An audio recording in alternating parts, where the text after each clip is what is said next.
ప్రపంచవ్యాప్తంగా ఇప్పుడు ఎక్కడ చూసినా గో బ్యాక్ ఇండియా అనేటువంటి నినాదాలు, ఉద్యమాలు కొనసాగుతూ ఉన్నటువంటి నేపథ్యంలో అసలు ఈ గో బ్యాక్ ఇండియా అనేటువంటి నినాదాలు, ఉద్యమాలు తెర వెనక్కి రావడానికి గల ప్రధాన కారణం ఏంటి అనేది మనం పూర్తి స్థాయిలో విశ్లేషణ చేసుకుందాం. ప్రస్తుతం మనతో పాటున్నారు ప్రముఖ రాజకీయ విశ్లేషకులు, ప్రముఖ సీనియర్ జర్నలిస్ట్ సిఎస్ రావు గారు. వారితో మాట్లాడదాం. సార్ నమస్తే. సార్ నమస్తే. ప్రపంచవ్యాప్తంగా కొన్ని రోజుల నుంచి ఎక్కడ చూసుకున్నా గో బ్యాక్ ఇండియా అనేటువంటి నినాదాలు, ఉద్యమాలు తెర మీదకి వస్తూ ఉన్నాయి. ఏంటి అసలు ఈ నినాదాలు ఇప్పుడు ఊపందుకోవడానికి గల ప్రధాన కారణం ఏంటి అంటే ఏం చెప్తారు సార్? దీనికి ప్రధానంగా రాజకీయపరమైనటువంటి అంశాలు ఉంటాయి ఇలాంటి నినాదాలు రావడానికి. అంతకు మించి వేరే కారణాలు బలమైనవి అయితే ఉండవు. ఓకే, కేవలం రాజకీయాలలో మనగలగడం, లేదంటే ప్రజల నుంచి ఓట్లు రాబట్టుకోవడం కోసం స్థానికుల నుంచి రాజకీయ నాయకులు ప్రేరేపించేటువంటి క్రమంలో వస్తున్నటువంటి ఈ నినాదాలు అంతే తప్ప ఉపాధికి సంబంధించిన అంశాల మీద అయితే కాదంటారు. ఉంటది, ఎంతో కొంత ఉంటుంది. ఆ ఉన్నదాన్ని ప్రవోక్ చేయటమే కదా రాజకీయ నాయకులు చేసి, ఆ ప్రవోకేషన్ నుంచి ఓట్లు రాబట్టుకునేటువంటి కార్యక్రమం. ఇది మన కళ్ళెదురు మనం చూసాం. ప్రత్యేక తెలంగాణ రాష్ట్రం ఉద్యమం ఎలా చేశారో, దాని కారణంగా ఎవరు లబ్ధి పొందారు, ఎలా లబ్ధి పొందారు అనేది ఇప్పుడు కవిత గారే చెప్తున్నారు కదా. మొత్తం మనం చెప్పడం కాదు, వాళ్ళు ఉద్యమ నాయకుడు కుటుంబీకులు ఎక్కడో అమెరికాలో ఉండి అమెరికా నుంచి ఇక్కడికి వచ్చి ఏం చేశారు, కల్వకుంట్ల ఫ్యామిలీ ఆదాయం ఎంత, వాళ్ళ ఆస్తులు ఎంత 2001లో, ఇవాళ వాళ్ళ ఆస్తులు ఎంత అనేది తెలంగాణ సమాజంలో సగటు పౌరుని అడిగితే చెప్తారు. అంటే ఎందుకు చేశారు మరి తెలంగాణ ప్రాంతీయ ఉద్యమం ఎందుకు చేశారు? గోబ్యాక్ ఆంధ్ర అన్నారు అప్పుడు. మరి గోబ్యాక్ ఆంధ్రాని ఇప్పుడు సాధించింది ఏంది? రాష్ట్రం సాధించారు. సాధించిన తర్వాత జరిగింది ఏంది? మొత్తం కాంట్రాక్ట్లన్నీ కూడా ఆంధ్ర వాళ్ళకే కదా ఇచ్చింది. ఇవాళ కూడా ఆంధ్ర వాళ్ళే కాంట్రాక్ట్లన్నిటి కూడా చేపిస్తున్నారు కదా. కేసీఆర్ గారు 10 ఏళ్ల టెన్యూర్లో రియల్ ఎస్టేట్లో కానీ, లేదంటే ఇరిగేషన్లో కానీ, ఏ డిపార్ట్మెంట్లో తీసుకున్నా కాంట్రాక్ట్లు ఎవరికి ఇచ్చారు? ఆంధ్ర వాళ్ళకి కదా. నీళ్లు, నిధులు, నియామకాలు అని చెప్పేసి సాధించింది ఏం సాధించారు అంటే, అధికారంలోకి వచ్చిన తర్వాత వాళ్ళ ఫ్యామిలీ పెద్ద ఎత్తున సంపాదించుకుందనేది ఆల్రెడీ తెలంగాణ సమాజం చెప్తుంది. ఆల్రెడీ ఇరిగేషన్ కి సంబంధించిన ఏం జరిగింది, కాళేశ్వరం అనేది ఎంక్వైరీ చేశారు. మిగతా ఫోన్ ట్యాపింగ్లు, ఈ కేసులన్నీ ఉన్నాయి. మరి వాళ్ళు సాధించింది ఏంటి అని అంటే, పబ్లిక్ ని ఎప్పటికప్పుడు సెంటిమెంట్ తోటి రెచ్చగొట్టి సమాజాన్ని ప్రవోక్ చేసి దాంట్లో నుంచి భావోద్వేగాల నుంచి ఓట్లు రాబట్టుకునే కార్యక్రమం చేశారు. సేమ్ ఇదే అమెరికాలో ట్రంప్ చేసి ట్రంప్ విజయం సాధించాడు. ఆంధ్రప్రదేశ్లో జగన్మోహన్ రెడ్డి గారు ప్రత్యేక హోదా అని చెప్పేసి ఉన్నటువంటి సెంటిమెంట్ని ప్రవోక్ చేసి 2019లో ఆయన అధికారంలోకి వచ్చారు. ఇవన్నీ ప్రత్యేక నినాదం, ప్రాంతీయవాదం, వీటన్నింటిని రెచ్చగొట్టడం ద్వారా మనం చూసినటువంటి ఫలితాలు కదా, మన కళ్ళెదురు కనిపించినటువంటి ఫలితాలు కదా. ఇప్పుడు ఇప్పుడు అన్ని దేశాల్లో కనిపిస్తుంది. ఇప్పుడు ట్రంప్ ఏం చెప్పాడు? ఒక నినాదం తీసుకున్నాడు, మాగా ఏంటి, మేక్ అమెరికా గ్రేట్ అగైన్ అని చెప్పేసి ఆయన ఒక నినాదం తీసుకున్నారు. దాంట్లో అర్థం ఏంది? మేక్ అమెరికా అంటే మనమే తయారు చేసుకున్నాం, గ్రేట్ అగైన్ అంటే మనమే గ్రేట్, మిగతా వాళ్ళు వద్దు, అందరిని పంపించేద్దాం, ఇదే కదా. ఇప్పుడు లాస్ట్కి ఏం చేశారు? ఆయన అమెరికా అధ్యక్షుడు అయిన తర్వాత ఏం చేస్తున్నారు? ఇప్పుడు ఇండియన్స్ వెళ్ళిపోమంటున్నారు, చైనా వాళ్ళని వెళ్ళిపోమంటున్నారు, అందరిని వెళ్ళిపోమంటున్నారు. విదేశస్తులు అందరూ ఎవరు వద్దు, మా దేశంలో మొత్తం వెళ్ళిపోండి అని చెప్తున్నారు ఆయన. ఇప్పుడు అందరూ వెళ్ళిపోయిన తర్వాత ఆ దేశం ఏంటి? అసలు అమెరికా అంటేనే ల్యాండ్ ఆఫ్ ఆపర్చునిటీ అంటారు. అంటే ఎవరికైనా కానీ ప్రపంచంలో అమెరికా వెళ్తే అక్కడ బతకడానికి అవకాశం ఉంటుంది అనేది ల్యాండ్ ఆఫ్ ఆపర్చునిటీ అని అంటారు. లిబర్టీ స్టాచ్యూ ఉంది, స్వతంత్రంగా బతికేటువంటి స్వేచ్ఛ ఉండే లాగా ప్రజాస్వామ్యం ఉంటుంది అనేది ఆ దేశానికి ఉన్నటువంటి ప్రత్యేకమైనటువంటి గుర్తింపు. ఇప్పుడు అలాంటి దేశంలో ఏమైంది? ఇప్పుడు ప్రత్యేక అమెరికా అన్నట్టు ఉంది నినాదం. అదే తీసుకుని ఆయన సక్సెస్ అయ్యారు కదా. ఇప్పుడు అమెరికాలో ఎవరైనా సరే అభద్రతా భావంతో ఉండాల్సిన పరిస్థితి ఏర్పడింది. దాని కారణంగా ఏమైంది? అమెరికా జీడిపి తగ్గిపోయింది. అమెరికాకి యూనివర్సిటీలు ఖాళీగా ఉన్నాయి. అమెరికా ఇప్పుడు భయపడుతుంది. ఎందుకు భయపడుతుందంటే, కొద్దిసేపటి క్రితమే ట్రంప్ ప్రాధాయపడుతున్నాడు. ఏం ప్రాధాయపడుతున్నారు తెలుసా? ఇప్పుడు ఇక్కడ చైనాలో విక్టరీ పీరియడ్ నడిచింది, విక్టరీ డే సందర్భంగా. ఆ సందర్భంగా వాళ్ళ మొత్తం సైన్యం ప్రదర్శన జరిగింది. ఇది ఆర్మీ, నేవీ, తర్వాత మిగతా ఎయిర్ ఫోర్స్, ఇవన్నీ కూడా ప్రదర్శన జరిగింది. దాంట్లో పుతిన్, ఉత్తర కొరియా కిమ్ తర్వాత జిన్పింగ్, ఎవరు చైనా అధ్యక్షుడు, వీళ్ళ ముగ్గురుతోటి కలయిక జరిగింది. వీళ్ళ ముగ్గురు మాట్లాడుకున్నారు.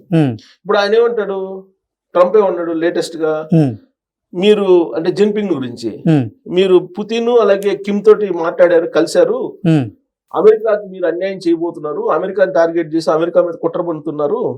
మీరు ఒకటి గుర్తుపెట్టుకోండి, రెండో ప్రపంచ యుద్ధంలో అమెరికా సైన్యం వచ్చేసి మిమ్మల్ని కాపాడింది, అమెరికా సైన్యం రక్తం పారింది, అది గుర్తుపెట్టుకోండి అని చెప్పి ప్రాధాయపడుతుంది. అంతే కదా. ఇప్పుడు అప్పుడు మేము సహాయం చేసాము, మా వాళ్ళంతా రక్తం సిందించారు మీ వాళ్ళ కోసం అని అంటే, గుర్తుపెట్టుకుని మమ్మల్ని కాపాడు, వాళ్ళతో కలవమాక అని చెప్పి ప్రాధాయపడినట్టే కదా ట్రంప్. ఆ పరిస్థితి ఎందుకు వచ్చింది? ఇవాళ అందరిని పంపిస్తున్నాడు, ఇల్లీగల్ ఇమిగ్రెంట్స్ అని చెప్పేసి అందరిని పంపిస్తున్నాడు. అక్కడ ఉపాధి పోయింది, అక్కడ జీడిపి పోతుంది, ఆర్థిక వ్యవస్థ పోతుంది. ఆ భారతదేశంతో పెట్టుకుని ఉపాధి అవకాశాలు పోతున్నాయని ఆ దేశానికి సంబంధించిన ఆర్థిక నిపుణులే చెబుతున్నారు. ఏనుగుతోటి ఎలుగు ఢీ కొట్టుంది అని, ఎలుగు లాంటి అమెరికా ఏనుగు లాంటి భారతదేశాన్ని ఢీ కొంటుందని చెప్పి వాళ్ళే చెబుతున్నారు. షాంఘై సహకార సదస్సు తర్వాత అసలు ఎందుకు అమెరికా అధ్యక్షుడు డొనాల్డ్ ట్రంప్ లో వణుకు మొదలైందంటే ఏం చెప్తారు సార్? మొత్తం అన్ని దేశాలను దూరం చేసుకుంటున్నాడు కదా. ఇప్పుడు ఆ దేశాన్ని సపోర్ట్ చేసేది ఎవరు? ఒక పాకిస్తాన్ తప్ప ఎవరు చేస్తున్నారు ఇప్పుడు? అవును. మరి అలాంటప్పుడు ఈ దేశాలన్నింటినీ కూడా, ప్రత్యేకించి ఆర్థికంగా బలోపేతం అవుతున్నటువంటి భారతదేశం కానీ, చైనా కానీ, రక్షణ పరంగా బలంగా ఉన్నటువంటి రష్యాని కానీ, వీటన్నిటిని దూరం చేసుకొని ట్రంప్ ఏం చేస్తాడు? సో ఇప్పుడు అంతా అయిపోయిన తర్వాత చేతులు కాలేక ఆకులు పట్టుకున్నట్టు ఇప్పుడు కళ్ళు తెరుస్తున్నాడు ఆయన. అప్పుడు మేము మీకోసం రక్తం చిందించాం, అది గుర్తుపెట్టుకోండి, మీరు మాకు అన్యాయం చేయొద్దు, మా మీద కుట్రపడద్దు, ఇలాంటివన్నీ చెప్తున్నాడు ఆయన. ఇప్పుడు లేటెస్ట్ గా ఆయన చెప్తున్న మాటలు. ఇప్పుడు ఆ పరిస్థితి వచ్చింది ఎందుకు? ఈ ప్రత్యేక ఉద్యమం ద్వారా. ఇప్పుడు అలాగే ఆస్ట్రేలియాలో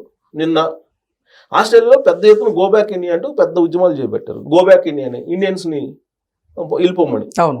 ఇండియాలో అలాంటి పరిస్థితి మనకు అక్కడ ఆస్ట్రేలియాలో కనిపిస్తుంది. పెద్ద ఎత్తున దాదాపు కొన్ని వేల మంది రోడ్ల మీదకి వచ్చారు ఆస్ట్రేలియన్లు. అవును. గోబ్యాక్ ఇండియా అని చెప్పి, ఇండియన్స్ ఎవరు కనిపెట్టడానికి లేదు, ఇండియన్స్ వెళ్ళిపోండి అని చెప్పి. ఈ నినాదం ఆస్ట్రేలియాలో ఎందుకు చేస్తున్నారు? అమెరికా అధ్యక్షుడు ట్రంప్ అగ్రరాజ్య అధ్యక్షుడు, ఆయన ఏం చేశాడు? ఇండియన్స్ జాబ్స్ ఇవ్వద్దు అన్నాడు. ఒరాకిల్ సంస్థ తీసేసింది. అలాగే మల్టీనేషనల్ కంపెనీలు అన్ని, అమెరికా బేస్డ్ కంపెనీలు అన్ని కూడా దాదాపు 10% ఉద్యోగుల్ని ఇండియా వాళ్ళని తీసేసింది.